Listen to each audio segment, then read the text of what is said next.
My favorite parts of the new book, Queen's Hope, were several interludes about the women of the Skywalker family, including Shmi Skywalker and Beru Lars. Even though they were short, they were jam-packed full of information about what happened to Shmi after the events of the Phantom Menace, and I loved those revelations. First, we learn a little more about how Beru White Sun worked against the slave trade of Tatooine.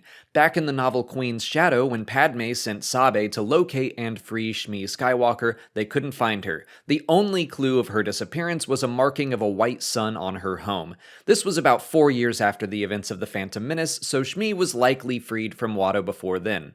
Queen's Hope reveals that Beru was part of a group called the White Suns, who worked to free slaves on the planet. Beru met Shmi by chance when her portable nav device broke down and someone took her to Shmi's home.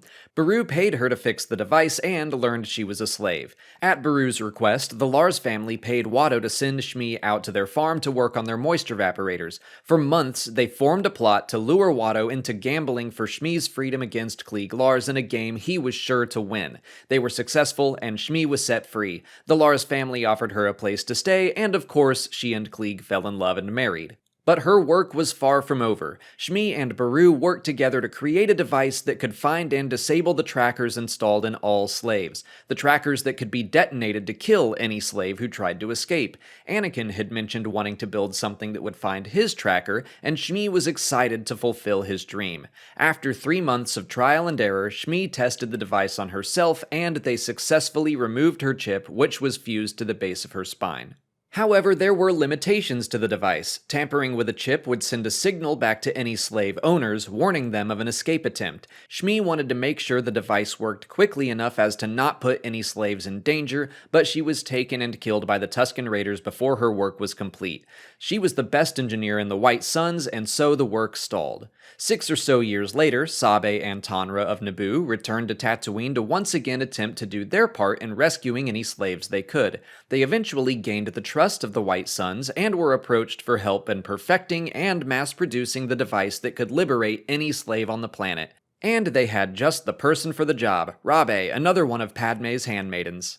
That's where the subplot leaves off in Queen's Hope, but it was probably my favorite part of the book, Shmi Skywalker being just as technically gifted as her son, and teaching him to love fixing things is fantastic, but then it goes a step further and it shows us that she was able to build the device he always wanted to build to help free slaves, and her legacy on Tatooine was, again, working to fulfill the dreams she instilled in her son, like his desire to return to free all the slaves. I loved seeing how the goodness in Shmi and Beru was passed on to the boys they raised, and it's so awesome to see that Padme and her handmaidens likely worked with Beru to help Tatooine. Luke's birth mother and his aunt either directly or indirectly influenced each other's lives, and that's so cool. So yeah, I just wanted to take a few minutes to talk about my favorite part of Queen's Hope. It was a small part, but it accomplishes a lot in only a few pages. If you want to check out my full review for the book, you can do that in the cards, but that's it for today. If you haven't already, please like this video, subscribe to the channel, follow us on TikTok, Twitter, and Instagram, and consider checking out our Patreon page. As always, thanks for watching, and may the Force be with you.